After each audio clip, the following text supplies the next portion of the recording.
Thank you for listening to the Truths We Hide podcast, created by A Wild Ride Called Life. To find out more about our mission, visit www.awildridecalledlife.com. Hi, everybody. Welcome to another week of the Truths We Hide podcast. Today, we are focusing on Rose Davis, and we're talking part 2. For those of you who haven't listened to the first podcast with her, you need to go back and listen to it. But for those of you who just want to dive into this one, we'll just do a little recap. So, Rose, why don't you go ahead and start and tell us a little bit about the first one, and then we'll dig into the second one. Okay. Well, just to recap, we left off with me. I just lost my job, my kids, my boyfriend, and everything in my life was failing. And I felt, like I was a huge failure.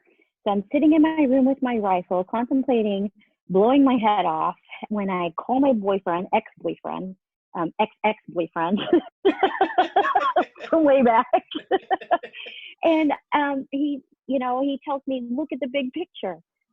So I, throw down the phone, I crawl over to the computer and I start, looking up authentic meditation, and I find a place. And so I pay my tuition, I book a flight, and I pack my bags, right? At this point, I'm just getting the hell out of there. So now I am on a flight to Thailand, and I'm so excited, I can't even tell you the last time I was this excited. Maybe it was the day I went to boot camp. That was exciting for you. I was so excited. Like, yeah, doing adventures. Here we go. And so it was totally that kind of excited because, it's like a little bit of nervousness, but it's, you're excited. You don't know what to expect, but you're looking forward to it. And so that's me. And at This Wise Living Yoga Academy, I got my yoga teacher certification. And it was a 1-month full immersion program with the emphasis and philosophy on the yoga lifestyle. So I really learned a lot. I'm so grateful for this experience. Probably one of the best things I ever did besides join the Navy. So, and we had like every morning and every evening, we did 30 minutes of meditation. And, it's really funny because like at the beginning, everybody's wiggling, moving around, scratching their butt, and then by the end of the month, it was pure silence. You didn't hear anything. It was just amazing. They also introduced us to the vegan lifestyle. So here, we weren't allowed to have caffeine, no animal products, no tobacco, no alcohol, no sugar. We were not allowed to bring any of that stuff onto the ashram. And so this was like the first time my body was completely detox. And, like, it's really funny how when your body detoxes, it kind of gets sick. Or you think you're getting sick and you're like, oh no, this isn't right, I'm sick. No, that is your body getting rid of all of those toxins that have just been accumulating in your body your whole life. And for me, that was 38 years of toxins just being removed from my body, out my nose, everywhere. Out my pores. It's, just complete detox because it's a completely vegan diet. And none of these other toxins were being put into my body. So it was just a complete mind and body detox for 30 days.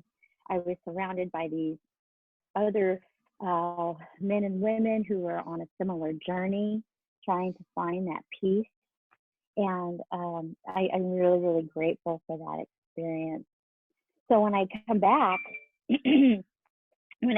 to Texas, after I get my yoga teacher certification, life changes. Like it just flips around, complete 180. It was incredible. So I do firmly believe that the universe pushes you in the direction you need to go. And maybe some people call it God, whatever your spiritual being, divine is, I firmly believe that there's something out there way great that pushes us in the direction we need to go. So I come home and my old chief, remember I just been laid off. I have no money. I just spent my savings to go to Thailand. I had no plan, but at that point, I didn't even care if I lost my house. I'd already lost everything else. So I come back and my old chief calls me up and he's like, hey, I don't know if you've got PTO, but my niece, she's a project manager for this thing. I know you know electronic medical records, EMR. I know you got lots of experience in that. If you've got like 14 days PTO, you'll make this much money. And I'm like, I'm there. Totally unemployed right now. I'll take it. I don't even care what it is. I don't know how to do it, but I'll learn, by golly. So, and at the same time, Hannah comes back home. I don't even know where she's been this whole time. And quite frankly, weird how I don't remember some of those things, some of those details. I just remember the good. It's kind of funny. So I'm on this project and I've been vegan for like a whole 6 months. And this project was I go on a project, actually it was after this first project. So 6 months fully vegan. And I go on another project and it was in South Carolina. And these nurses were talking about how great their barbecue was. They're all from Texas. Y'all don't know barbecue. Right? Y'all don't know barbecue. But I'm vegan, so it doesn't matter. Well, my coworkers decide one evening that they're going to go check out this barbecue place. So I was like, well, all right, fine, I'll go. I'll eat the vegetables. Well, we get there, and everything is smothered in animal products. It's the vegetables are smothered in butter, and I mean, everything is just, I can't eat any of it. So here I am starving, looking at all this delicious food. I'm from the South. So, I'm like basically drooling over myself here. And I had a moment. I just like,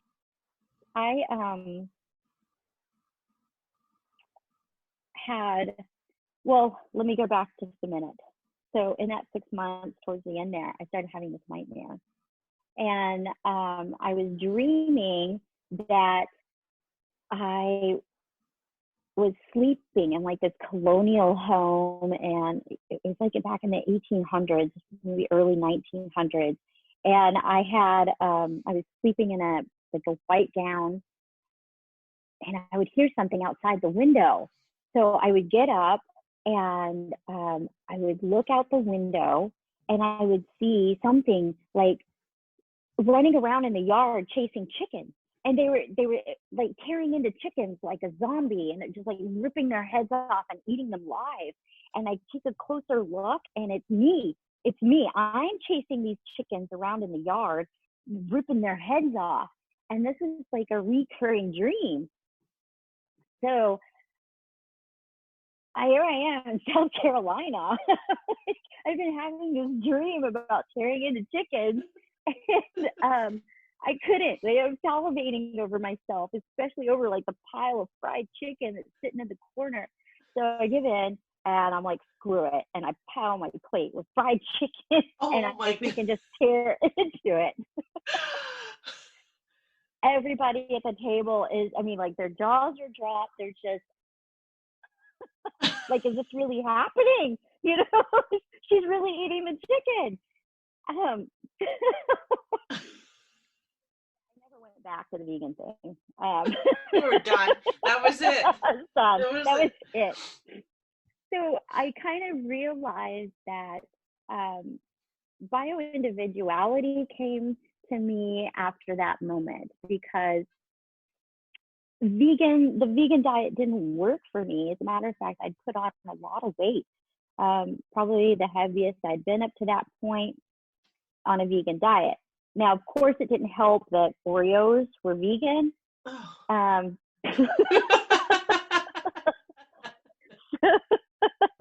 I'm not a big fan of veggies. Freaking Oreos, man.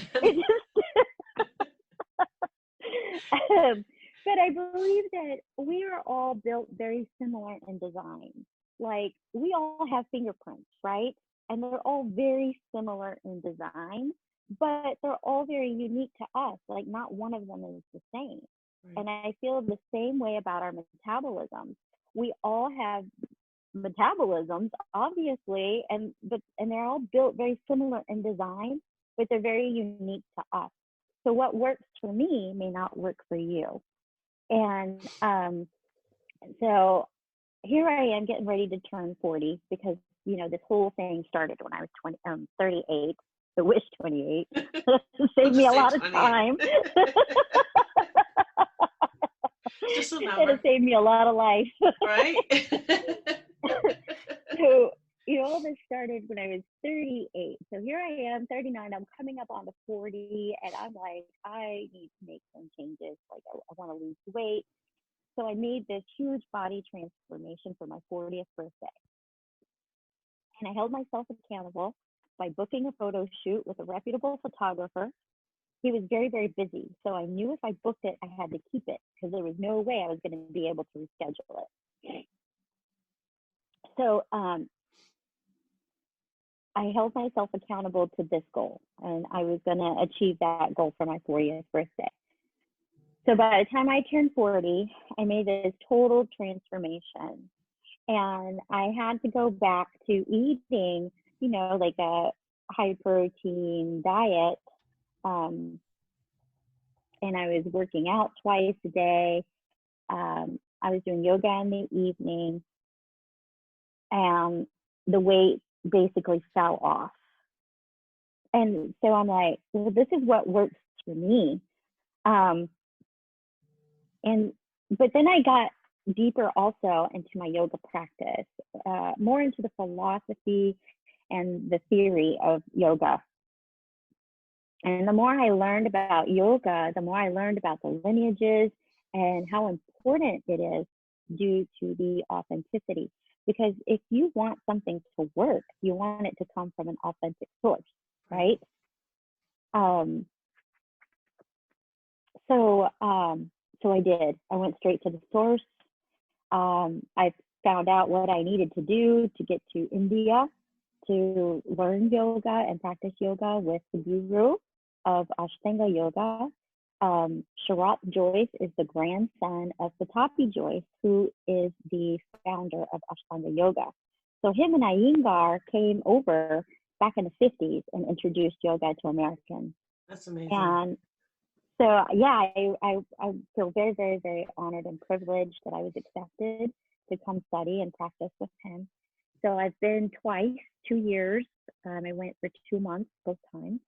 And he requires a minimum of at least 1 month to come practice. So but in order to do that, before I had to find an authorized teacher in my area, and you have to practice with them for a certain amount of time before you can even apply to go to India. So my teacher here in Houston, she told me that I had to quit lifting weights.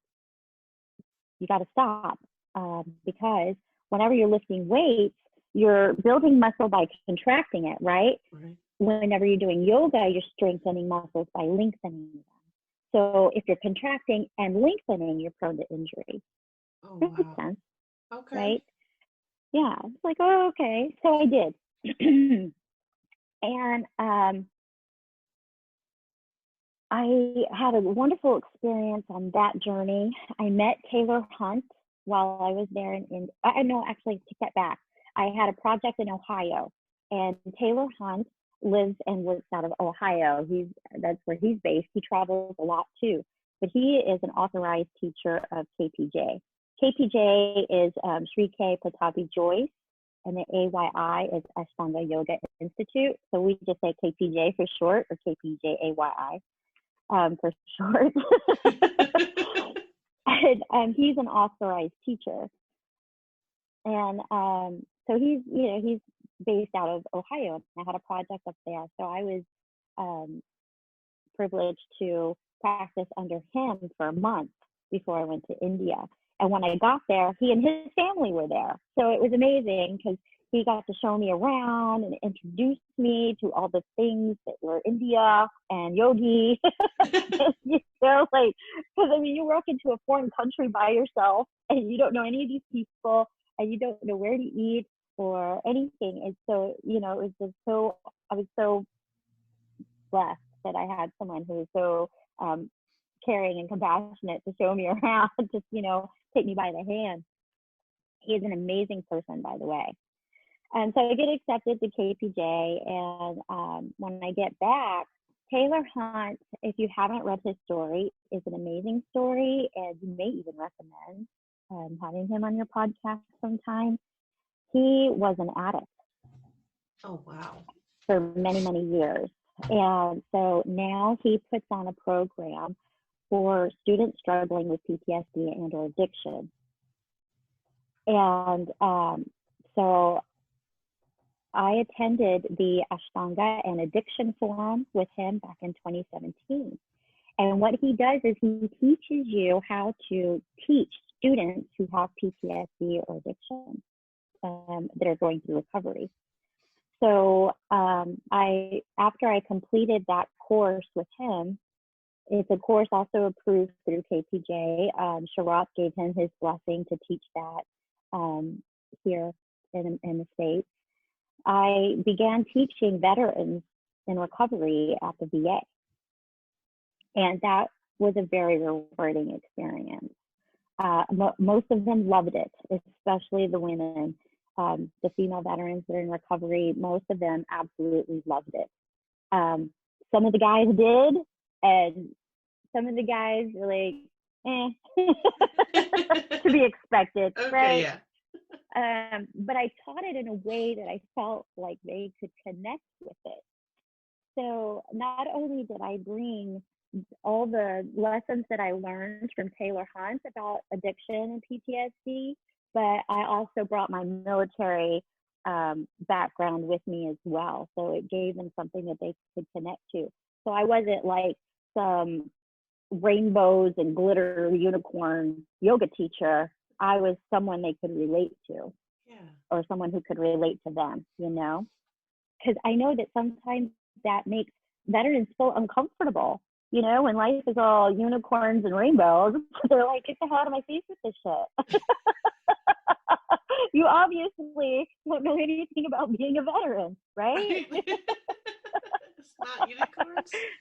Like, they can't take the yoga seriously when they're talking like that. Right. So, you have to just be straightforward. And a lot of them, you pull out a lot of emotions. They have to understand that they're going to feel very emotional when they're doing this practice, because this practice is releasing the emotions, the trauma that's been trapped in their body and their joints and their muscles. And so all of it comes out. It comes out. So, and you don't know how to address that as well, because they're vulnerable at this point, but they're also very guarded. So, so that was, I think that is also like, having that training was also really important. I know there's a lot of yoga teachers that want to get out there and help veterans, and, they want to give classes for free to veterans and all this stuff, but I don't ever recommend it, because they don't understand that PTSD is not just, it's not just something that somebody's labeled with. It's not just a label, like it's an actual condition. And if you don't understand it and you come up behind somebody and touch them when they're not expecting it, you might get jawed, Yeah. You might get hit. So I know, so I mean, although I know that they're being compassionate and loving and they really want to help with that community, that I don't recommend it, especially if they're new yoga teachers. Right. So I'm just doing yoga at this point. I haven't been lifting weights. I haven't, I'm still trying to balance my diet between eating animal protein and trying to keep it mostly vegan. And then one of my girlfriends, she's like in her early 20s and she can eat whatever she wants. She doesn't gain a pound. and I can't, you know, like I'm officially after 40 now, and I gained 5 pounds looking at the brownie she's nibbling on, you know. Another thing is, um, so I'm just doing this yoga, and the yoga is releasing the trauma, but here I am reliving all of my trauma, and and then here I am trying to relate to other people who are trying to get through their trauma. So we're all trauma bonding, right? And then I find myself becoming more depressed because now I'm just reliving the trauma. I haven't moved past it. And the practice becomes more difficult because now I'm just sad and I'm putting on the weight again. I'm just doing yoga, and I'm out of balance again. You know, I had just lost all this weight, and I was feeling great, and I was motivated, and you know, I'm trying to get into that veteran community to help, because that's where my family is. And I'm like, nope, this isn't my balance. This isn't it. So I had to let go teaching at the VA because of my traveling schedule. I traveled so much that I couldn't keep a consistent schedule at the VA to teach. And these veterans who are in recovery are in this program for 30 days. And it kind of sucks not being able, or not having that consistent teacher, because they're going to get comfortable with you, and then you can bring in a sub, and you know, trying to reestablish that comfort is hard for them. So I felt bad that I was traveling so much, so I finally let somebody else take over, and I hope they found someone good. So, you know, I'm like, okay, this isn't working out for me. I've got to change my diet back to just, you know, animal products. And so I reduced the yoga, and I started running, and I just feel like my body needs more fire. Maybe some people don't. Like, you know, I just always wanted to be one of those skinny yogis that, you know, could nibble on food all day and stay skinny and just do yoga and be calm and peaceful. But unfortunately, my metabolism doesn't work that way. I need more fire. And so I just believe some people, going back to our primal instincts, some people are hunters gatherers and some aren't. And I am definitely one of those people. I'm a hunter gatherer. Like, I'm a warrior. You know, kill bodies, eat dead animal. I don't, you know, and some people just aren't that way, and that's okay. We're all different. And I think once we come to accept that, we can find our balances and find what works for us, especially when it comes to things like health and weight loss and wellness. Yeah. So I'm changing my diet.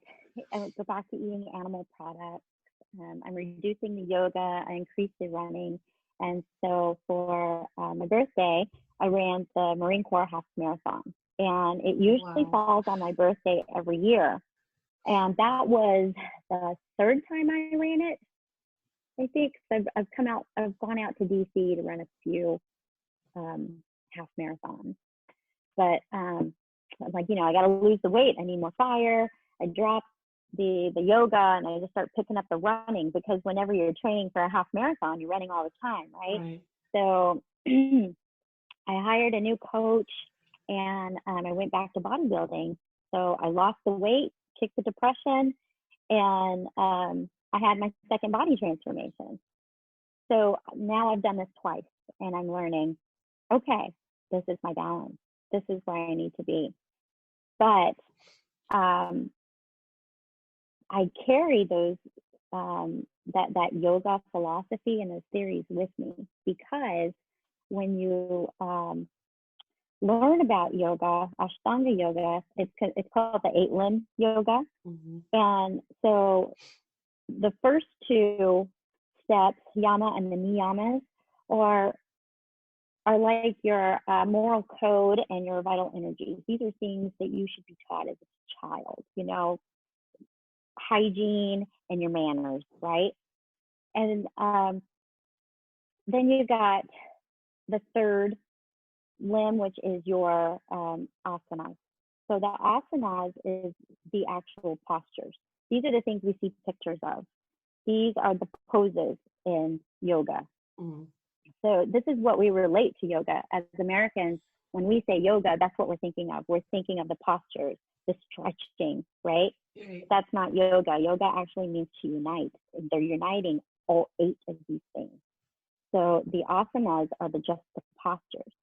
And so just to go over briefly all 8 limbs, you have your yamas, niyamas, asana, pranayama, pratyahara, dharana, dhyana, and samadhi.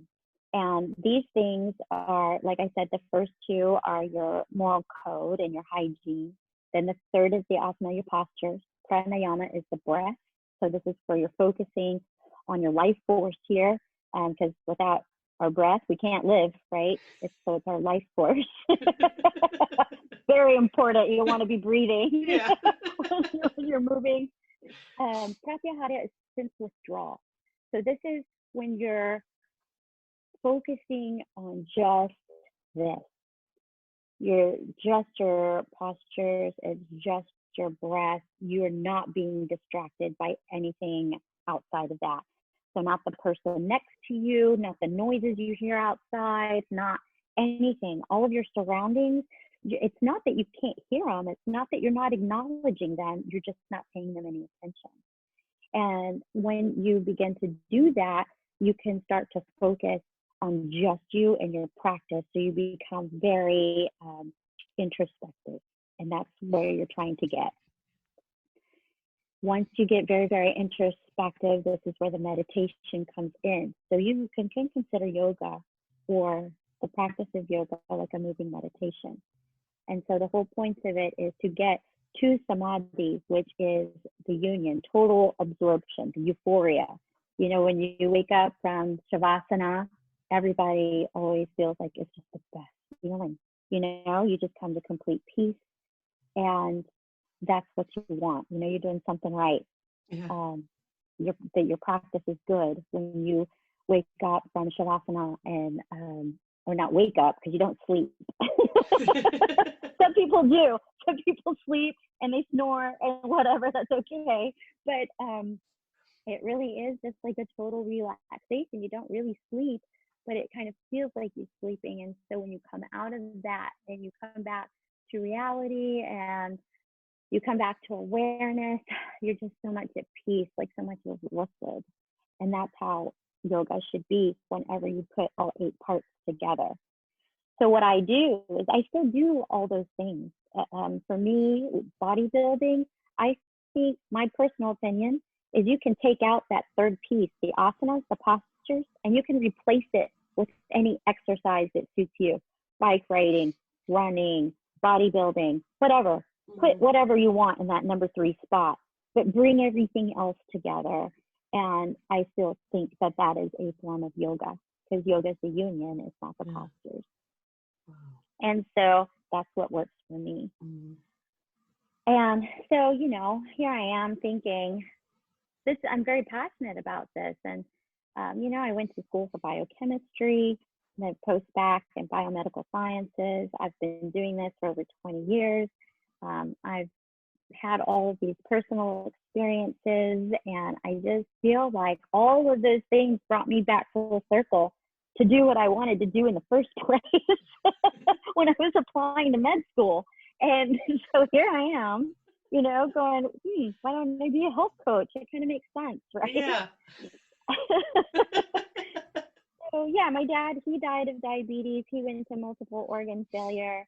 And when I applied for med school, my essay, I put in there that I wanted to be a wellness doctor. And I felt like I'd lost my purpose after I got out of the military, and I didn't know how to keep serving, right? Because we feel like we've lost our purpose, but I wondered, it's not really that we lose our purpose. We just don't know how to keep serving. And so, you know, I felt like I needed to find that. How do I keep serving after my service? I can still work in wellness without being a doctor. I still have a very strong desire to be a healer. I have a very strong desire to serve others, especially within my veteran community. So, I just feel like my whole life, I had to take the detour. I couldn't just go straight to it out of college. For some reason, the universe felt like I needed to go through all of these experiences to be where I'm at now. And I do strongly feel like that without these experiences, I could not be a good coach. Because what do I know about holistic health coaching if I haven't had problems with my finances, problems with my home life, problems with my diet, problems with, exercising. So these things really make a difference when it comes to your health and wellness, because it's not just diet and exercise, it's your job. Are you happy at home? Are you in a toxic relationship? It's, all these things that create wholeness and wellness. And so some of these things can cause disease. We know that inflammation is the main cause of disease in our body. So if we're in toxic relationships, we hate our job, basically just hating life. Right. Or miserable people hating the world, hating people, hating whatever, then all that negativity builds, or we have all that trauma, and that trauma is being trapped in our bodies. And, just like we're causing illness upon ourselves. So sometimes that illness can be helped with health coaching, because sometimes it's digging deeper than just what you're eating. But food is medicine as well. So whenever I do health coaching, I do explain that we talk about our primary foods. The primary foods are the things we don't put on our plate. These are the things like our career, spirituality, health, home environment, finances, creativity, relationships, social life, education, physical activity, home cooking, joy. Do we have joy in our lives? And then the secondary foods are the stuff you do actually put on your plate and into your mouth. So if those things are out of balance,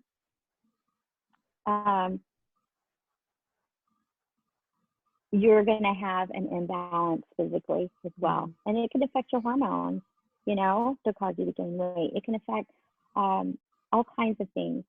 So it is important that we address the underlying issues and to try to figure out what really is going on, and why can't you lose the weight, or why are we having these health issues? And most of the time it is something that we didn't even realize in life, you know.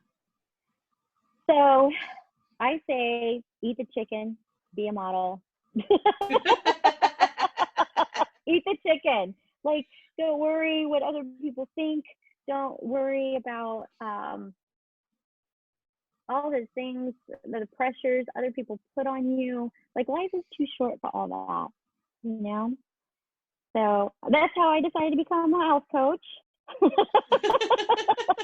One of the incredible things as well, I didn't cover, but I did put it down to talk about, was I recently signed on with the modeling agency. So never in my life, I mean, yeah, sure, when I was a kid, I was kind of like, yeah, I want to be a model when I grow up. I want to be the most beautiful woman in the world. And, but, I never, in my 40s, did I ever think that I was going to be a model, It sure as heck not when my journey started at 38 was that my goal. But when I booked that first photo shoot and the following photo shoot throughout my journey, I realized I had a portfolio. I had a collection of professional photos of my journey. And these are the photos that I post on my website. These are the photos that I post on my blogs. These are photos that I've collected that made my portfolio, and the modeling agency was just like, yes, we love them, yes. And I was so surprised, because I'm like, well, who the hell would have thought?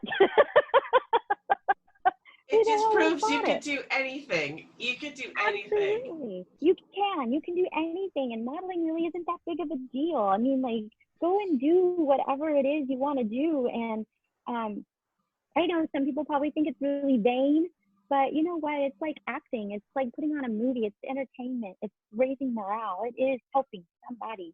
And if it's going to uplift another woman, if it's going to help somebody else, inspire them, then that's what I want to do. Even if it's just one person's life I change. So Exactly. I really don't worry about what other people think about my modeling career. I love it. I have fun doing it. It makes sense to me. I have great supporters, and I love inspiring and entertaining my veteran community. Well, you have to tell everybody where to find your pictures because they're amazing. I have seen them, and oh my gosh, you don't even look like you're in your 40s, or that you're 40. I'm in my 40s. And it's never too late. It's never too late to lose the weight. It's never too late to change the career path. It's never too late, And I think so many people have that mindset, oh, I'm in my 40s or 50s, it's too late. No way. You're right. The best time of your life is right now, so do it. You're right. You're right. So tell us your website. So my website is www.texasrosedavis.com. It is on my Facebook page. You can also visit my health coaching website at www.healthcoach.vet. That's Victor Echo Tango. Not .com. .vet. .vet. You can easily access those two websites on my Facebook. And let's see, the photos are not available for sale unless you contact the photographer. So don't contact me. Had some weirdos ask. So. Yeah. Why am I not surprised? I mean, but you have to figure that comes with it. Yeah. And I think if you're strong enough to know who you are as a person, none of that stuff bothers you. It's an email going, call the photographer, not me. Yeah, exactly. So, there's going to be weirdos out there. There's going to be haters out there. But you know what? You just block those people. It's true. Ain't got time for it. No time for it. Not anymore. No. Mm-mm. Well, thank you, Rose, for being on here, for sharing your story. And it's, you're an inspiration. So I really appreciate you. And I'm so glad that we have connected, and I can't wait to meet you in person. Yes, I know. Thank you so much for having me on and for listening to my story. I'm so glad I can share it and get it out there. I hope that it helps someone to know that we do all struggle, regardless of how great all my pictures make my life seem. We all have problems. We all have issues. And so don't be afraid to reach out and ask for help. Yes, that's so important. Thank you so much. I will share this in the show notes. You guys have to go back and listen to part 1 and then come to part 2. And then hopefully maybe there'll be a part 3. So we'll see what happens. Yeah, I know. We'll see how that turns out. Well, thank you so much, and you have a great weekend. You too. Thank you so much. Talk to you soon. Okay. Bye. Bye.